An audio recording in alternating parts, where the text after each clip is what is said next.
예, 안녕하세요. 예, 와.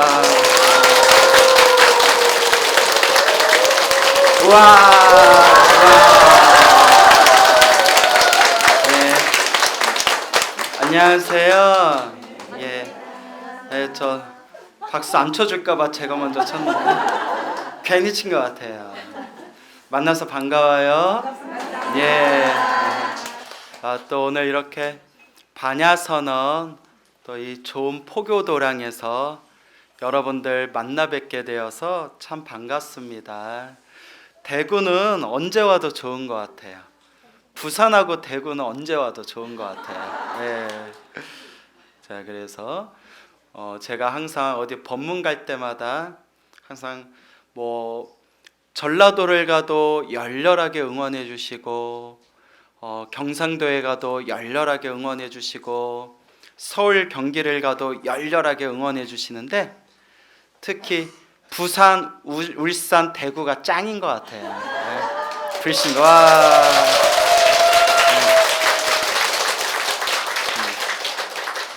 충청도가 제일 별로예요. 네. 충청도 미워 아주. 반응이 없어 아주. 웃자고 한 얘기고 저희 아버지 고향이 충청도 분이세요. 그래서 제가 그냥 이제 팔이 안으로 굽는다고 그냥 장난으로 한 얘기예요. 자, 이렇게 여러분들 이 좋은 도량에서 여러분들 만나 뵙게 되어서 참으로 반갑습니다. 여기 선원장 스님이신 우리 원웅 스님 딱 봐도 웅하게 생겼죠. 그래서 우리 원웅 스님하고는 인연이 오래됐네요. 거의 한 20년 된 것 같아요. 자주 뵙지는 못했지만 거의 20여 년 가까이 그래도 인연을 맺어온 것 같은데 원웅 스님이 선방에 참선 수행할 때도 참 열심히 하셨어요. 항상 차를 마실 때도 화두 이야기하고 참선 이야기하고 참 정진을 열심히 하던 스님인데 이렇게 참선 정진 열심히 한 이 스님이 요 대구에 이렇게 좋은 또 포교도량 복과 지혜와 자비를 공부하는 이 또 포교도량에서 우리가 함께 모여서 공부할 수 있는 게 참 내가 성근이 있다. 무엇이 있다? 성근이 있다. 착할 선 뿌리근 착한 뿌리가 있구나라는 걸 마음에 명심하셔야 됩니다. 아시겠죠? 그래서 목소리가 우렁차시다. 예. 삼섬을 뜯어먹고 오셨나? 응? 나 좀 주세요. 나도 요새 몸에 힘이 없네 아주 그냥. 예? 자, 그래서 이제 우리가 부처님 경전을 공부하다 보면 참 좋은 말씀이 많이 나오죠. 제가 가장 좋아하는 부처님 말씀이 사람으로 태어나기 어렵고 무엇을 만나기 어렵다? 부처님 법을 만나기가 어렵다. 사람으로 태어나기 어렵고 부처님 법을 만나기가 어려운데 아이고 우리가 전생에 무슨 복을 많이 지었기에 이번 생 사람으로 태어나 부처님 법을 만났을까? 그러니까 이번 생에 잘 닦아야 돼요. 이번 생에 어떻게 해야 돼요? 잘 닦아야 돼요. 어때 여러분들은 잘 닦으세요? 안 닦으세요? 예? 여러분들은 대구 분이잖아요. 그렇죠? 대구 사람들이니까 잘 닦아도 대구, 잘 안 닦아도 대구. 예? 뭐 대구니까. 예. 오.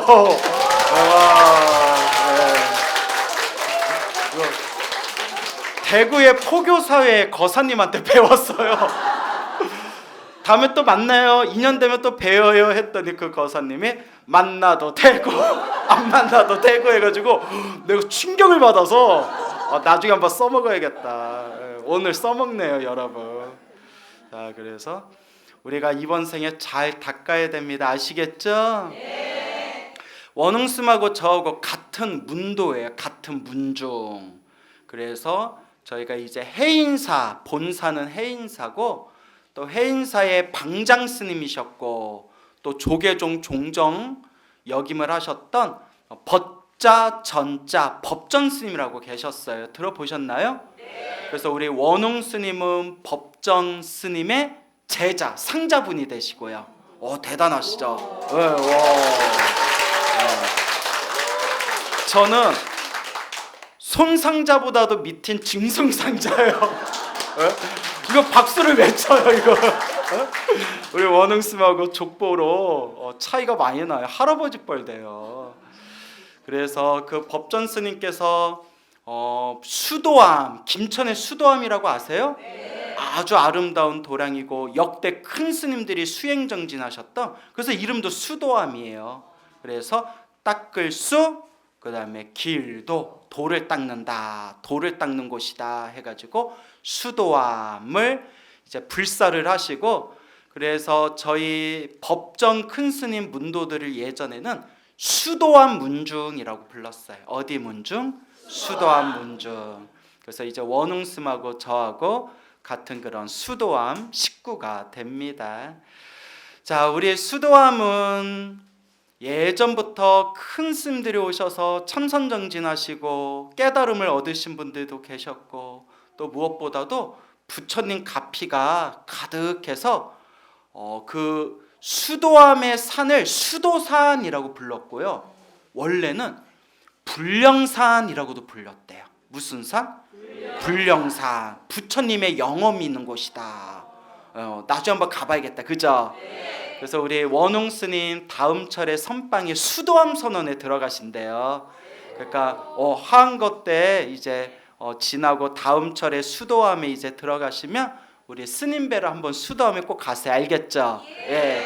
원흥 스님 만나려고 수도암 선원 갔는데 없어. 그거 미리 연락하고 가세요. 알겠죠? 자, 그래서 수도암을 불령산이라고도 불려서 부처님의 영험이 있는 곳이다라고 했어요. 그래서 그곳에서 또 연불하고 기도하시고 가피 받으신 분들도 많아요. 그래서 우리 불자님들께 늘 드리는 이야기지만, 우리 중생이 살아가는 모습이 행복할 때도 있고 불행할 때도 있죠. 그렇죠? 좋은 일이 있을 때도 있고 나쁜 일이 있을 때도 있죠. 근데 우리 팔만대장경에서 부처님이 분명히 말씀하셨지만, 다 누가 지은 업이다? 다 내가 지은 업이래요. 행복도 불행도 다 내가 지은 업이고, 좋은 일도 나쁜 일도 다 내가 지은 업의 인연법이다. 무슨 법? 인연법이라고 부르는 거예요. 그래서 우리 부처님께서 항상 좋은 인연을 지어라, 복을 지어라, 선업을 지어라, 공덕을 닦아라. 그리고 부처님께서 경전에서 분명히 말씀하시기를 세상에서 가장 큰 힘은 복력이다라고 하셨어요. 무슨 력? 복력. 그래서 부처님이 뭐라고 하셨냐면, 내가 수없는 과거 전생부터 복을 많이 지어서 깨달음을 얻어 성불할 수 있었던 것이다 라는 말씀까지 하셨어요. 그래서 우리 팔만대장경에도 나오고 큰 스님들도 늘 말씀하셨지만, 복이 없으면 수행도 못한대요. 무슨 말인지 알겠죠? 밖에서 잘 먹고 잘 사는 것도 뭐가 있어야 돼요? 복이 있어야 되고, 이번 생에 부처님 가르침을 만나서 수행하는 것도 뭐가 있어야 돼요? 복이 있어야 돼요. 복 없는 사람은 수행도 못한다 그랬어요. 그러니까 저도 복이 없어가지고 수행을 못해요. 입만 살아가지고 맨날 그 법문하러 다니지 내 수행을 잘 못해요. 그래서 제가 하루는 스님들끼리, 스님 내 우울해요. 그러니까 도반 스님들이 아유 광우 스님 왜 그래? 제가 복이 없는 것 같아요. 복이 없어가지고 이렇게 사방팔방 다니면서 힘들게 이바구나 떨면서 이렇게 수행도 못하면서 살잖아요 하니까, 주변에 제 얘기를 들었던 스님들이 갑자기 쎄해지면서 너 죽고 싶냐 이러더는 거예요. 야 네가 복이 없으면 우리는 대웅전 밑에 묻혀야 되냐 막 이렇게. 근데 이제 누구나 자기가 느끼는 감정이 따로 있잖아요. 그렇죠? 그래서 수행도 뭐가 많아야 수행할 수 있다? 복이 많아야 수행할 수 있다. 그래서 우리가 항상 복과 지혜를 함께 닦아야 됩니다. 무엇을 함께 지어야 된다? 복과 지혜, 복해쌍수, 복과 지혜를 함께 닦아야 된다. 그래서 제가 늘 불자님들께 드리는 이야기가, 좋은 일도 나쁜 일도 누가 지은 업입니다? 내가 지은 업입니다. 그러니까 힘들고 괴롭고 답답할 때일수록 뭐 해야 됩니다? 예, 스스로 자기 자신이 닦아야 됩니다. 그래서 항상 불자님들께 힘들고 괴로울 때일수록 기도를 많이 해라, 업장소멸 참회 기도를 많이 해라 라고 말씀을 드리는 거예요. 그래서 저 티베트 불교 큰 스님들 책을 보니까 티베트 불교는 본격적인 수행에 들어가기 전에 기초 수행이라는 게 있대요. 기초 수행. 뭐든지 기초가 중요하죠. 여러분 더하기 빼기 곱하기 나누기도 못하는데 피타고라스의 정리 할 수 있어요 없어요? 피타고라스의 정리가 뭔지는 아세요? 나도 몰라요 사실. 나도 다 잊어먹어가지고 나도 모르는데 하여튼 더하기 빼기도 못하면 뭐 인수분해니 미분 적분 피타고라스의 정리 이런 거 못하잖아요. 그죠?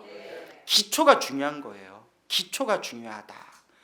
그래서 그 티베트 불교 큰 스님들 책을 보니까 티베트 불교에서는 본격적인 수행에 들어가기 전에 기초 수행을 하는데 기초 수행의 1단계가 절을 10만 배 한대요. 오체투지 10만 배. 예. 그리고 오체투지 10만 배를 한 뒤에는 주문, 진언을 10만 독을 외운대요. 그래서 뭐 옴마니 밤매음을 외우기도 하고 여러 진언을 외우기도 하지만 특히 금강살타 진언이라는 참회 진언. 그래서 100개의 음절로 이루어져 있다 해서 백자주라고도 부른대. 백자 진언, 백자주. 그 금강살타 진언을 10만 독을 외운대요. 그러니까 절을 10만 배 하고 진언을 10만 독, 참회 진언, 금강살타 진언을 10만 독을 외워야 조금 수행할 수 있는 그릇이 만들어진대요. 예. 그러니까 우리는 어느 세월에 닦아? 그래서 세상에서 제일 쉬운 수행법이 여러분 절을 하면 힘들어요. 그죠? 나도 절을 좀 하려고 했는데 그 무릎이 아파 이제. 예? 그러니까 절을 하면 쉬워요? 힘들어요? 힘들어요. 여러분 뭐 금강경이나 법화경을 사경하면 어디가 아파요? 팔이 아파요. 그리고 또 주문을 주문을 외우다 보면 또 어디가 아파요? 네, 조등아리가 아파요. 그 뭐 해야 돼? 그 참선을 하면 깨달음을 빨리 얻는다고 해서 참선하고 앉아 있을까 또 어디가 아파요? 다리 겁나 아파. 다리 아파. 그래서 참선도 훌륭한 수행법이고 부처님께 절을 하는 오체투지도 아주 훌륭한 수행법이고 그리고 부처님의 경전을 독송하거나 사경하는 것도 아주 훌륭한 수행법이지만 나 힘들어서 나 다 못하겠다 하는 분들은 딱 하나만이라도 해라. 뭐라도 해라? 염불이라도 해라. 뭐라도 해라? 염불이라. 세상에서 제일 쉬워요. 관세음보살 몇 글자예요? 5글자. 지장보살 몇 글자예요? 4글자. 나무아미타불 몇 글자예요? 5글자? 어머 왜 이래? 나무아미타불 몇 글자예요?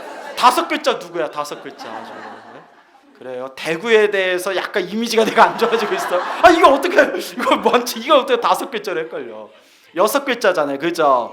앉아서도 할 수 있고 누워서도 할 수 있고.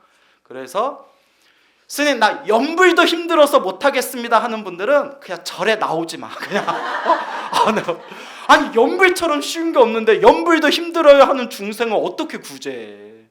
그런데 그렇다고 절에 안 나오면 돼요 안 돼요? 그래서 스님 저 어떻게 수행해야 될지 모르겠어요. 참선 좀 하고 싶은데 어떻게 참선해야 되는지 잘 모르겠어요 하는 분들은 묻지도 말고 따지지도 말고 어디에 오셔라? 이야 똑똑해. 예? 반야선언에 오시면 돼. 알겠죠? 예, 그래서 이와 같이 힘들고 괴롭고 답답할 때가 바로 뭐 할 때다? 기도할 때예요.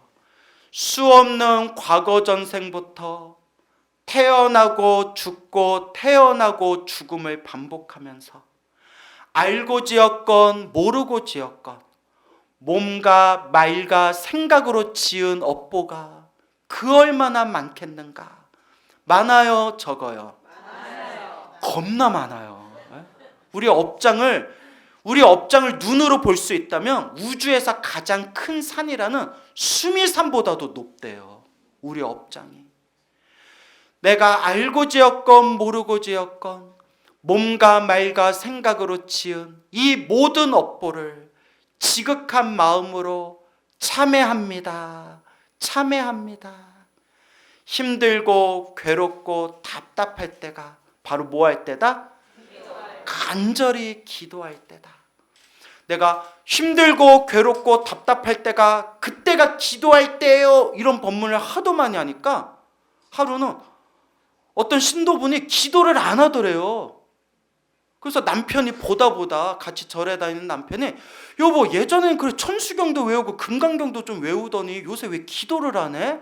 하니까 그 보살님이 딱 누워서 이렇게 딸기 씹어 먹으면서 하는 얘기가 광우 스님이 힘들고 괴로울 때 기도할 때랬어.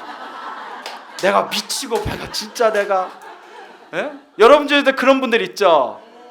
네 아주 그냥 광우 스님이 힘들고 괴롭고 답답할 때가 기도할 때랬어. 그러니까 지금은 기도할 때가 아니야. 아주 그냥. 자, 그래서 여러분 편안하고 행복하고 좋을 때 기도해야 복과 선업과 공덕의 적금을 들어놓는 거예요. 무엇을 들어놓는 거다? 적금을 들어놓는 거예요. 행복하고 편안하고 좋을 때 기도를 많이 해야 힘들고 괴롭고 답답할 때 뺏을 수가 있는 거예요. 무슨 말인지 알겠죠? 그래서 우리 옛날 그때는 늦으리라는 얘기 들어보셨죠? 힘들고 괴롭고 답답할 때가 기도할 때이지만 나는 일 터지면 기도해야지 그때가 늦을 때예요. 그러니까 언제 기도해라? 지금 해라. 또 행복할 때 기도하라고 하니까 내가 언제 행복하지? 또 이렇게 그거 따져가면서 기도할 거예요. 행복하건 힘들건 괴롭건 언제 해라? 지금 해라. 바로 지금 닦을 때입니다. 알겠죠? 여러분 인생 살아가면서 좋은 일도 나쁜 일도 다 내가 지은 업이에요. 그래서 팔만대장경에서도 부처님이 분명히 말씀하시기를 업을 바꾸기가 쉽다 어렵다? 어렵다라고 하셨어요. 업을 바꾸기 어렵다.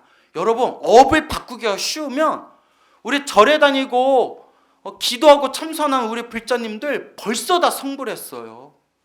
근데 여러분 오래오래 절에 다니고 오래오래 부처님 가르침을 닦아도 오래오래 닦아도 사람이 쉽게 변해요 안 변해요? 안 변하잖아요.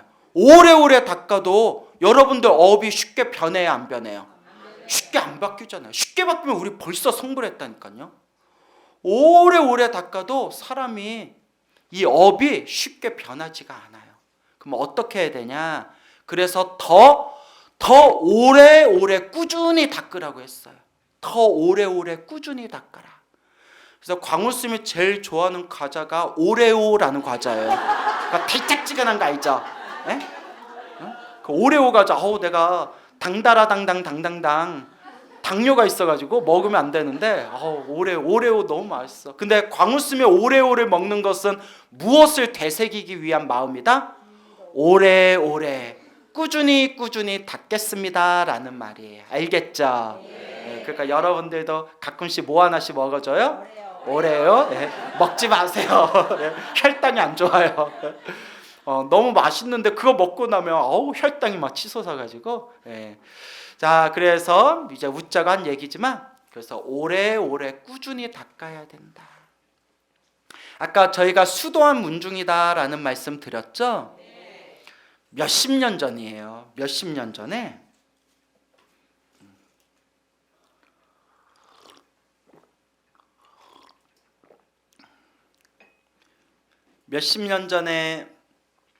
어느 보살님이 계셨는데 지금 하도 오래전 일이라서 지금 살아계신지 돌아가신지 모르겠어요.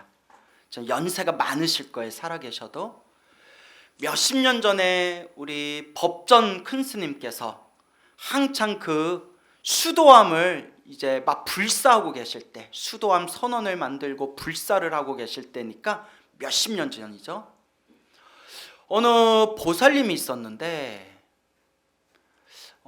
남편하고 이제 애를 낳고 애들이 이제 초등학생쯤 되는 그런 30대의 젊은 보살님이 있었는데 점점 뼈마디가 아파오더래요.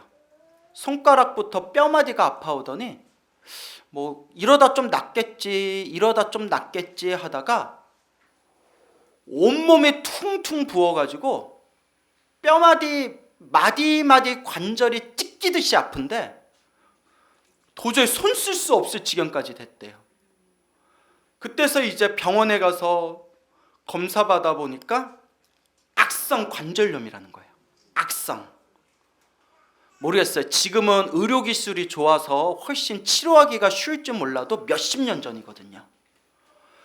그래서 유명하다는 병원 다 다녀보고 유명하다고 이름난 한의원에 가서 침도 맞고 약도 먹고 했는데도 차도가 없더래요. 손끝에서 발끝까지 굵직굵직한 관절에 막 물이 차가지고 온몸에 사지가 찢기는 느낌이 드는데 나중에는 걸어 다닐 수가 없고 일상생활을 하기가 힘들 정도가 됐대요. 일상생활을 불가능할 정도로. 너무 힘들고 너무 괴롭고 이렇게 몇 년이 지나다 보니까 사람이 이제 피폐해지는 거예요. 정신이 다 무너지는 거예요. 그리고 수면제를 털어먹었대요. 죽으려고, 자살하려고. 너무 괴로워서. 수면제를 먹었으니까 그나마 빨리 발견해서 위 세척하고 살아남았지, 농약 먹었으면 어쩔 뻔했어. 그렇잖아요. 농약 먹었으면 어쩔 뻔했어. 수면제 먹었으니까 다행이지. 그러니까 그런 거 함부로 먹으면 돼요, 안 돼요? 절대 안 돼요. 그런 거 먹으면 안 돼요. 그래가지고 이제 깨어났는데 응급실에서 깨어나니까 위 세척하고 다 개원하고 이제 깨어나니까 남편은 막 창가에서 막 눈물 뚝뚝 흘리고 있고, 초등학생이었던 자식 둘이 엄마 부둥켜 안고 엄마 하고 대성통곡을 하면서 애들이 막 울부짖으면서 엄마 붙들고 막 우는데, 여자는 약하지만 누구는 강하다? 엄마는 강하다 이러잖아요. 예. 내가 이 자식을 두고 죽으려 했다니, 내가 내 새끼를 두고 죽으려고 했다니, 이걸 어쩔 뻔했을까 하고 보살님도 눈물을 뚝뚝 흘렸대요. 미안하다 얘들아, 내가 니들을 두고 죽으려 했다니 미안하다. 그렇게 이제 며칠이 지나서 대구에 그럴까, 얘기하다 보니까 대구네. 대구에 살고 계시는 사촌 언닌가가 찾아왔대요. 이모인가? 하여튼 친척이 찾아와서, 이년아 죽으려고 했다면서, 이년아 남편 두고 애들 되고 어떻게 죽으려고 그래 이년아. 그래서 불교가 무슨 법이에요? 인연법이에요. 이년아. 전연아 하면 돼요, 안 돼요? 무슨 법? 인연법. 그래서 여러분들 절에서 싸울 때 뭐라고 하면 안 돼요? 이년아 하면 또 안 돼요. 속으로만 생각해야 돼요. 너 어차피 나 한 번 죽었다 생각하고, 그렇잖아요. 한 번 죽다 살아났잖아요. 나 죽었다, 나 한 번 죽었다 다시 태어났다 생각하고 아무 말 하지 말고 나 따라오라고. 아무 말 하지 말고 나 따라와라. 그래서 나를 딱 잡아가지고 물 건너고 산 건너고 한참을 가가지고 도착한 게 수도암 밑에 수도리라는 마을에 도착했어요. 여기가 어디예요? 여기 수도암이라는 암자에 도인 스님이 계신다더라. 큰 스님이 계신다니까 그분께 가서 우리가 어떻게 해야 이 살 방도를 찾아야 되지 않겠냐. 우리 큰 스님이라고 소문난 저 도인 스님한테 우리가 한번 찾아가 보자. 그게 수도암에서 불사고 계셨던 그 법전 스님이신 거예요. 법전 스님. 그래서 도저히 지금은 이제 차가 길에 잘 나가지고 차가 저기 사찰 안에까지 차를 타고 올라갈 수가 있었는데 그때는 길이 없었대요. 한참 한 30분을 걸어 올라가야 됐대요. 근데 그 관절염 걸린 그 보살님이 온몸이 그냥 사지가 찢기듯이 한 걸음도 걸을 수가 없을 정도로 온몸이 사지가 찢기듯이 아픈데 어떻게 올라가요? 그래서 나 여기 못 올라가요. 나 여기 못 올라가요. 내가 알고 다 준비했다.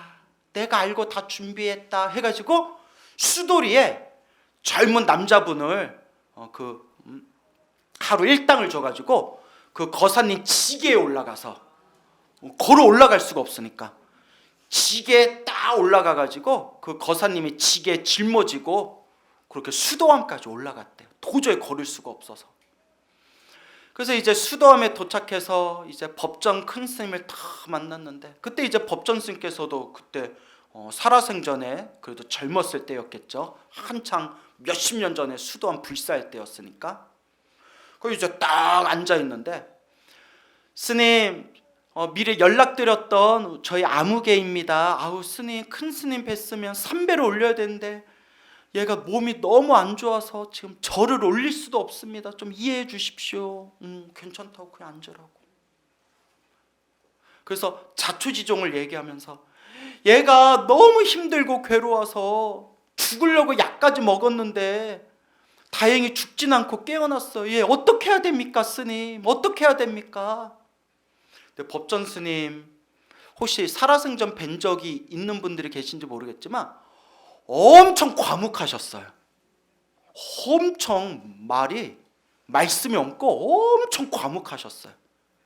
그래서 지금 생각해보면 저를 별로 안 좋아했던 것 같아요. 말 많은 사람을 별로 안 좋아하시거든요. 네? 웃자고 한 얘기고. 그래서 원웅 있으면 좋아했을 것 같아요.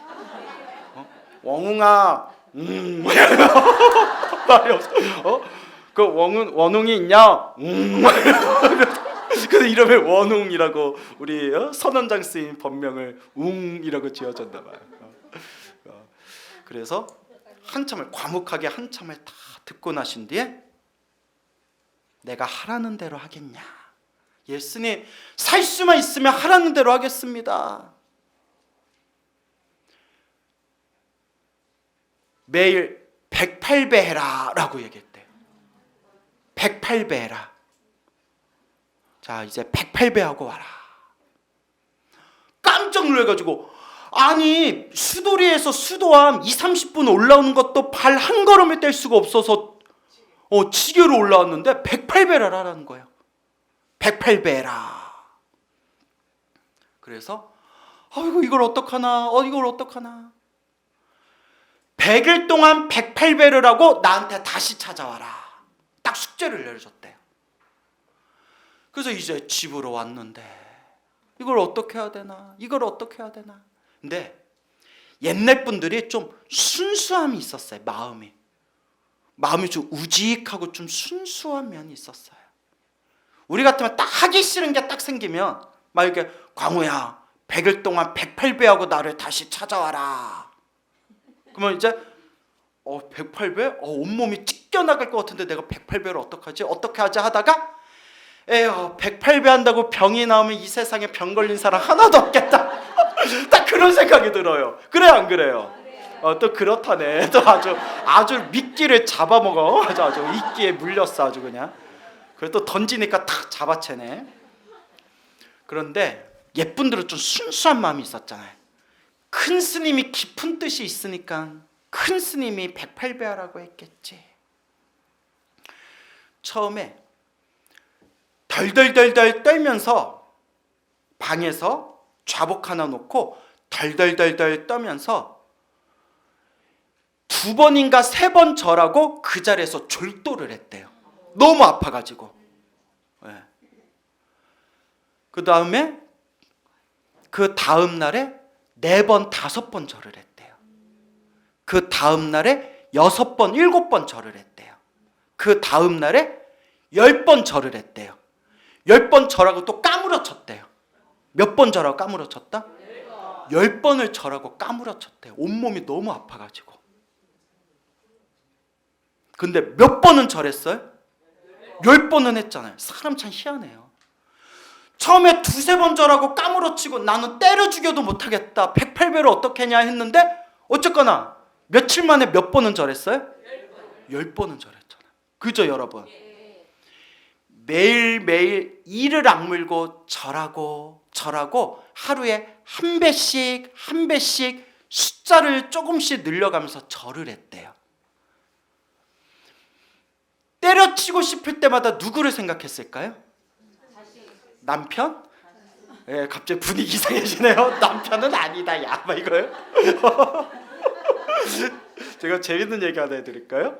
어느 신도분이 그러시는데 그 무당집에 가면 무당분들 중에서도 좋은 무당, 양심적이고 좋은 무당분들도 계시겠지만 보통 무당 중에 돈 많이 챙기려고 막 구슬하려고 사기치는 분들이 있대요. 그렇죠. 뉴스 보면 그런 거 많이 나오잖아요. 그러면 무당들도 노하우들이 있대요. 그게 뭐냐? 그냥 구태하면 할까요? 안 할까요? 안 한대요. 그런데 굿 안 하면 당신 남편 죽어 하면 할까요? 안 할까요? 고민해 볼게요. 그런데 눈치챘구나. 너 남편 죽는다니까? 아 그러니까 생각 좀 해볼게요. 그런데 네 자식 새끼 죽어 하면 얼마면 돼요? 카드 되나요? 이 얘기했더니 신도분들이 맞아요 이러시더라고요. 맞나요 여러분? 또 내 그런다. 아유. 내가 이러니까 결혼을 안 했어. 내가 아주 그냥 뼈 빠지게 먹여 살려놨더니 자식밖에 몰라. 그래서 또 저랑 친했던 서울에 어느 보살님이 있었는데 보살님이 이제 뭐 차 마시다 상담하다가 얘기를 하셨는데 남편이 엄청 삐졌대요. 남편이 한 일주일 동안 말을 안 한대요. 그래서 왜 그러냐 했더니 이제 중년이잖아요. 서로 중년인데 아들 중학생인가 아들이 엄마한테 막 앵겨가지고 엄마 나 귀 파줘 이랬대요. 그 소파에서 아들 이렇게 귀를 파줬대요. 응 내 새끼 내 돼지 새끼 막 이러면서 그 남편이 소파에서 이렇게 TV 보다 이렇게 보더니 여보 나도 파줘 이랬대요. 그것죠. 우리 남편 고생한데 내가 귀 한번 파줘야지 이러면 좋잖아요. 자기도 모르게 무의식적으로 뭐라 튀어나왔냐면 네 엄마한테 파달래라 이랬대요. 남편이 충격을 받아가지고 삐져서 일주일 동안 말을 안 했다고. 그래서 왜 그러셨어요 했더니 스님 몇 년 살다 보면 좀 그렇게 돼요 이러더라고요. 여러분은 남편이 귀 파달라고 하면 귀 파줘요 안 파줘요? 파줘요?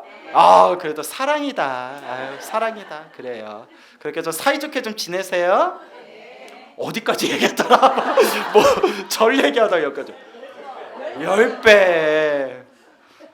그렇게 이제 절을 하고 해서 108배를 하게 됐대요.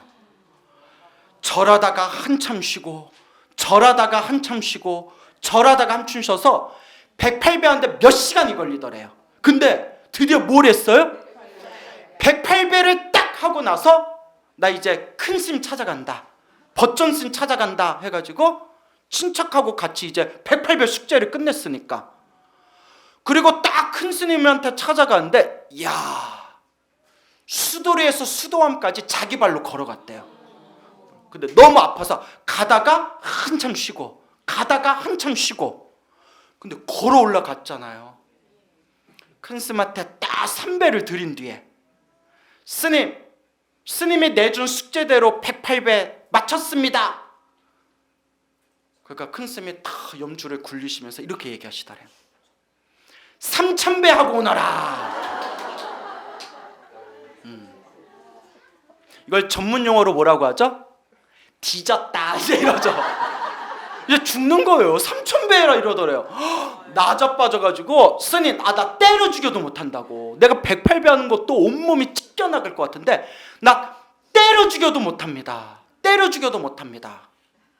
그 큰 스님이 얕잘 없거든요. 우리 같으면 막 차도 주면서 보살님 그래도 열심히 해야죠. 자식을 봐서라도 열심히 해야죠. 애들 결혼할 때까지는 그래도 건강 생각해서 일을 악물고 하셔야죠. 막 이럴 텐데 큰 스님이 이렇게 염주 굴면서 그 죽어라 막 이러더래요. 과묵하시거든요. 그래서 이렇게 얘기하시더래요. 자네가 절 1배도 제대로 못했는데 지금 몇 배를 한다?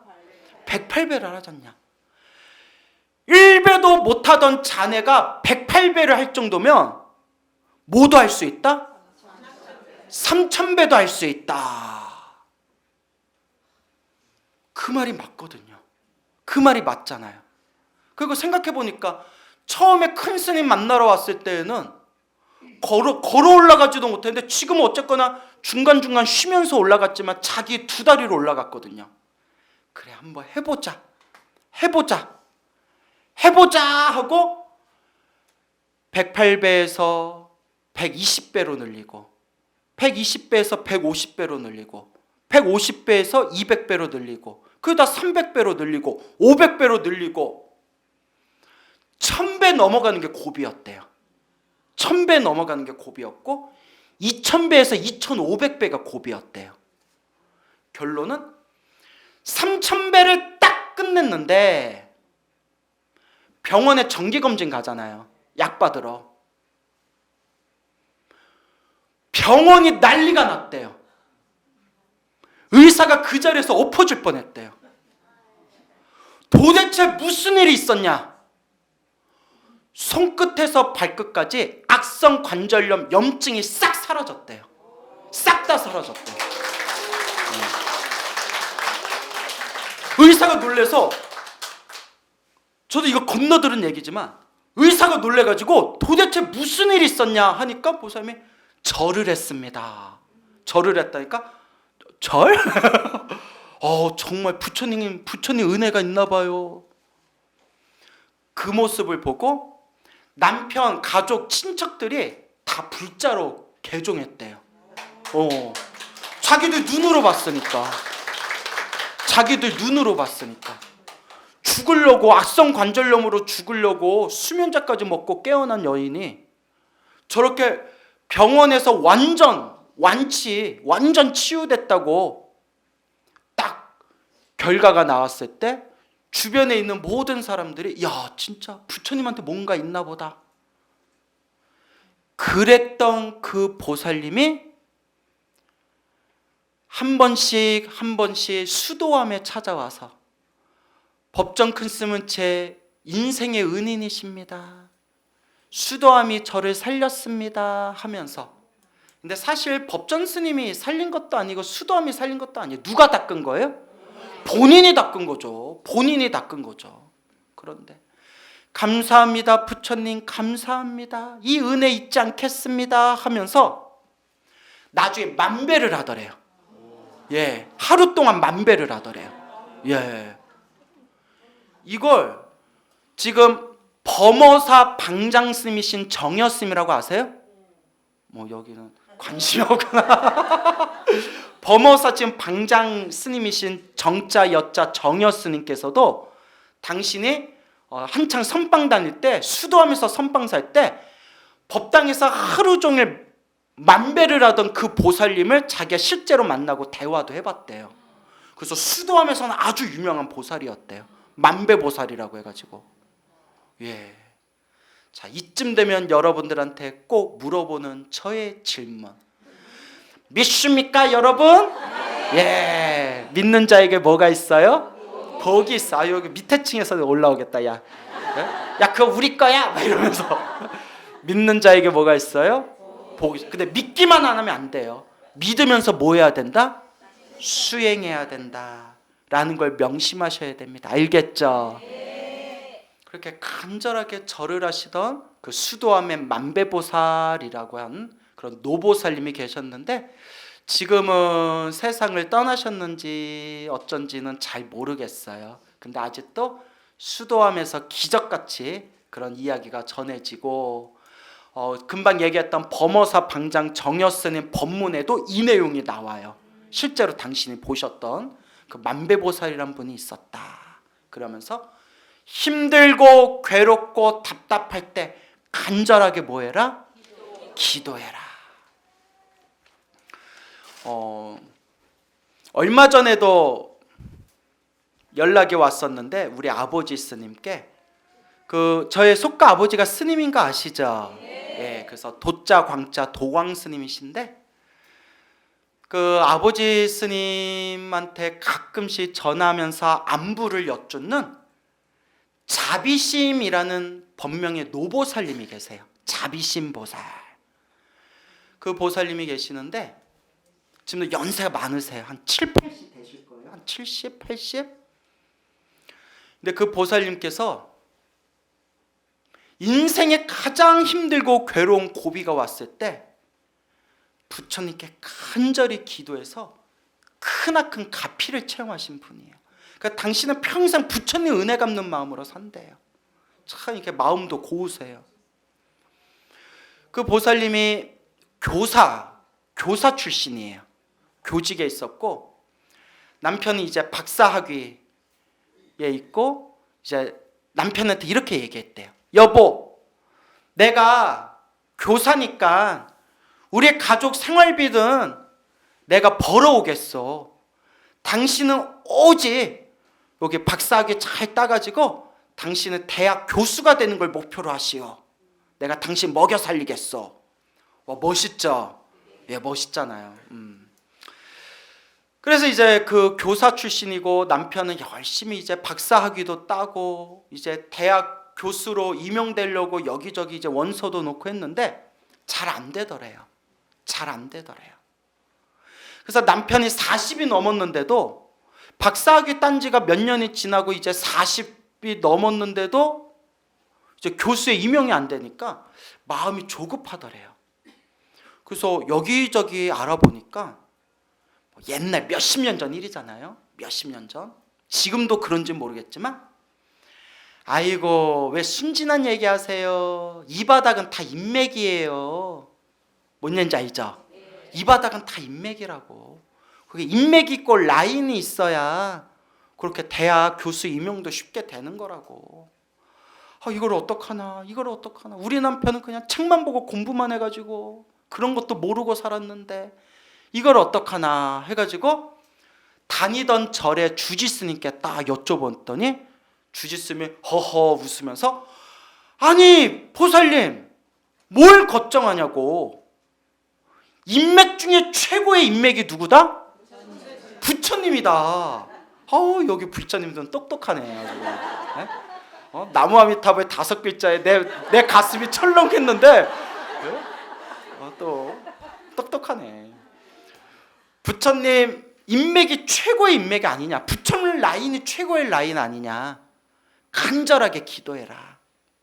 그래서 저녁마다 주말마다 항상 기도를 했대요.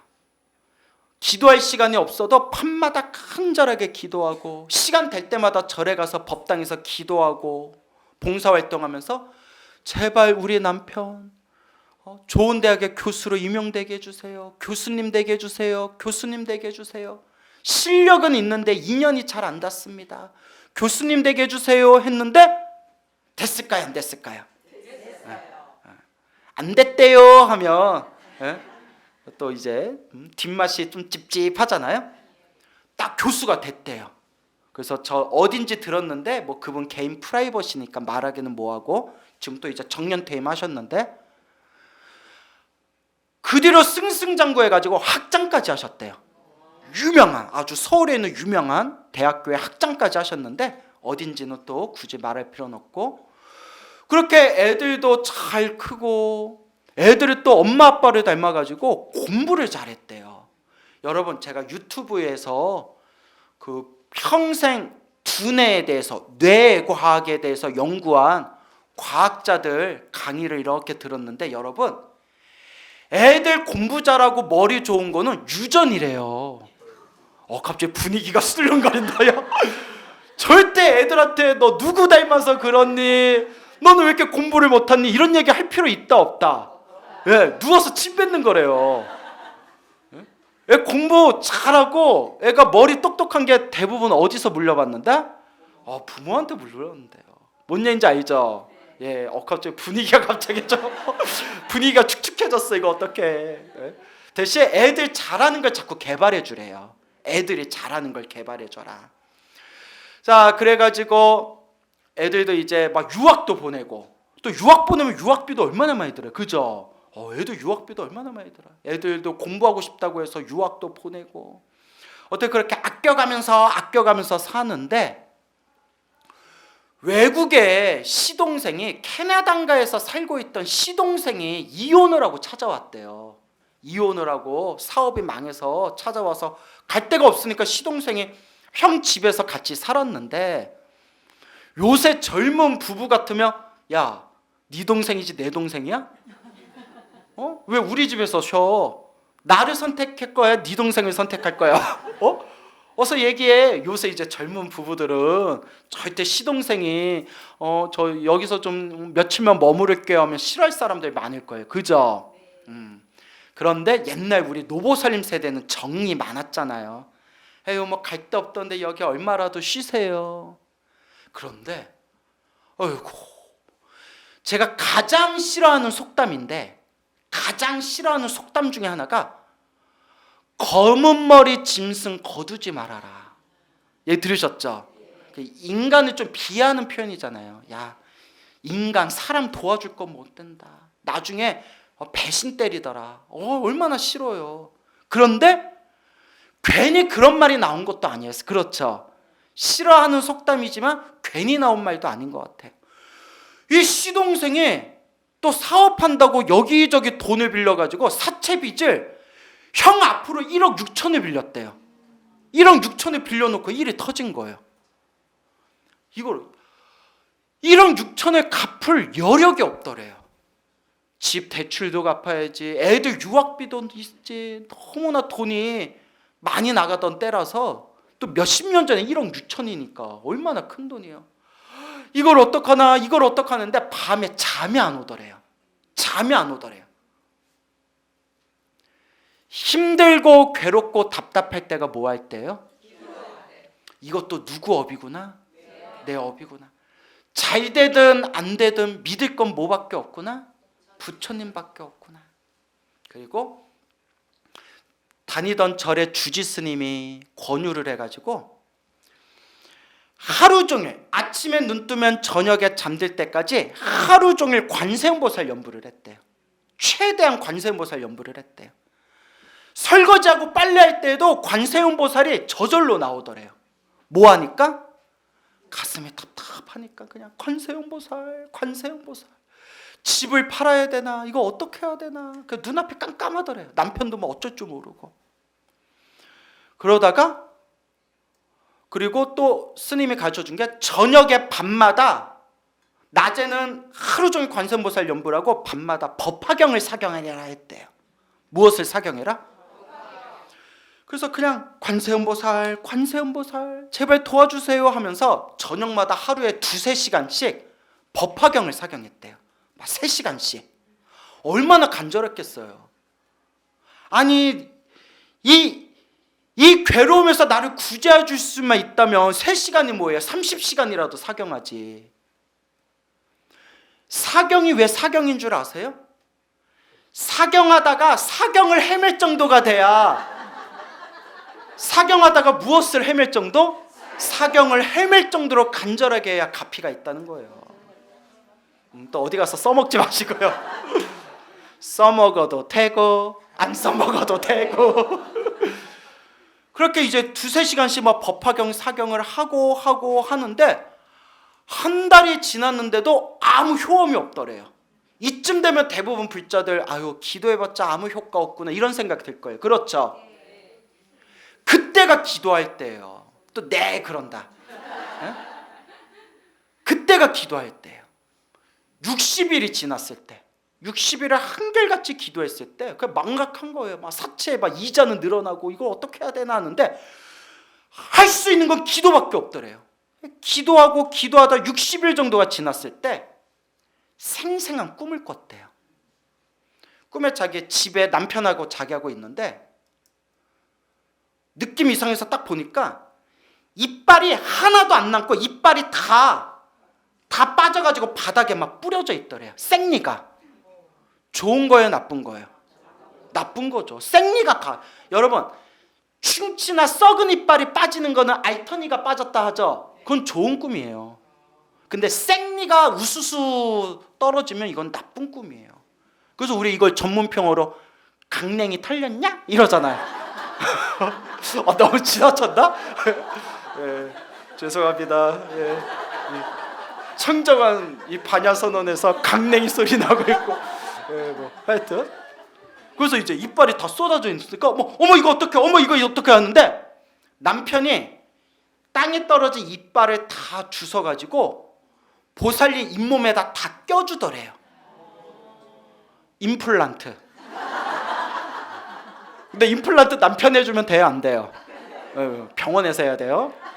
하여튼 남편이 땅에 떨어진 생리를 다 주워가지고 잇몸에다가 깔끔하게 다 박아주더래요. 여러분, 박기는 박았는데 끼기는 꼈는데 지저분하게 껴있거나 몇 개 빠져있으면 일이 풀리기는 풀리는데 조금 덜 풀린다. 예. 근데 꿈에서 어떻게 박았다? 깔끔하게 남편이 껴줬대요. 그래서 막 이러면서 이빨에 딱 껴졌을까.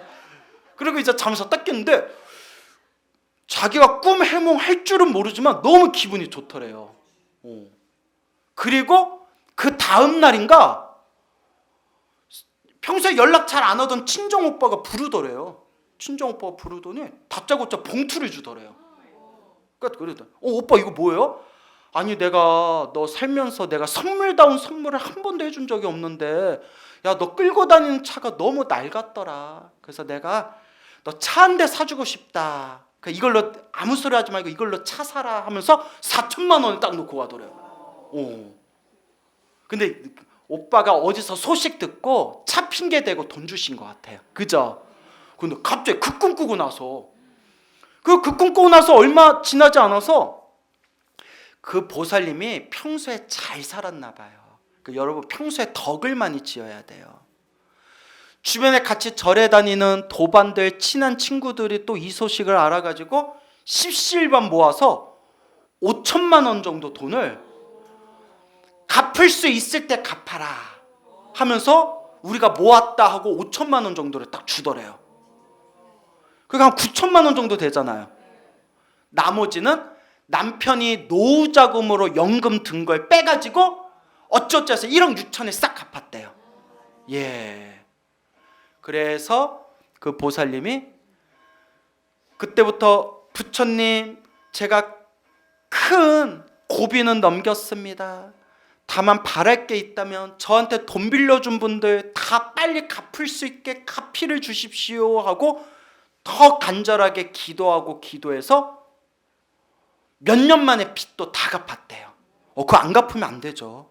예, 갚을 수 있을 때 갚아 한다고 30년 콜 뭐 이럴 거예요? 빨리 갚아야죠. 그러니까 그 보살님이 심성이 좋았던 것 같아요. 근데 또 하나 고비가 남겼더래요. 남편이 이제 정년퇴임을 해야 되는데 빚 갚는다고 노후자금을 빼버린 거예요. 그리고 애들 유학 보낸다고 돈도 많이 쓰고. 그래서 부처님 염치가 없지만 한 번만 더 도와주십시오. 남편 노후자금 우리 노후자금 모으게 조금만 더 도와주시오. 여섯 정년퇴임하면 너무 젊습니다. 조금만 더 도와주십시오 하고 간절하게 기도했는데 놀라울 정도로 좋은 인연이 생겨서 서울에 있는 유명한 또 대학교에 학장을 맡으신 거예요. 학장을 맡으면 정년이 또 연장이 된다네요. 학장을 맡아가지고 어찌어찌 해서 결론이 스님 지금 편안하게 잘 지내고 있고 애들도 유학 보낸 애들도 부처님 가피 덕분에 그 미국의 이름만 대면 알만한 유명한 아이비리그 그쪽 대학교의 교수가 되었고 애들이 다 잘 풀렸다고. 스님 이게 다 누구 갚입니다? 부처님 갚입니다. 부처님 은혜입니다. 스님 부처님 은혜 갖는 마음으로 잘 살겠습니다 라고 그렇게 저한테 직접 얘기해 주시고 지금도 간간히 우리 아버지 스님한테 안부 전화하시는 자비심이라는 불자님의 가피 이야기가 되겠습니다. 와, 여러분 부처님 가피가 있어요 없어요? 있어요?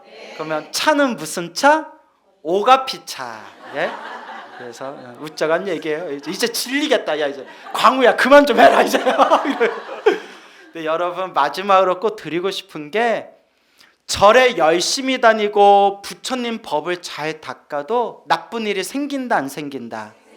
생겨요. 나쁜 일이 생겨요.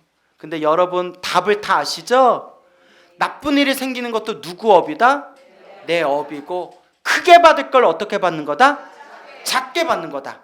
그러니까 기도하고 수행할 때 나쁜 일이 생긴다고 흔들리면 된다, 안 된다? 안 된다. 나쁜 일이 생길수록 더 간절히 기도하고 수행해야 된다. 그리고 이왕이면 어디에 와서 수행해라? 반야선언에 와서 수행해라. 와, 야, 예. 그래서 여러분 마지막으로 어느 불자님이 또 이렇게 책을 법공양하셨대요. 그래서 오늘 오신 분들 사인해 드릴 거고요. 그리고 또 어느 불자님이 이렇게 또 스카프 또 이렇게 또 보시를 하셨어요. 그래서 오늘 보시 한 분을 위해서 박수 한번 드립시다. 예. 오늘 여기서 마치겠습니다. 네, 큰 박수로 감사함을 전해주십시오. 선생님의 법문은 참 유쾌하고 경쾌해서 즐겁게 들었습니다. 근데 참 이상합니다. 마음에는 뭉클한 감동이 막 자리를 합니다. 이런 법문은 처음이었습니다, 스님. 감사드립니다. 자, 이제 사원선을 끝으로 식을 모두 마치도록 하겠습니다. 사부대님께서는 자리에서 일어나 주시기 바랍니다. 사원선을 모시겠습니다.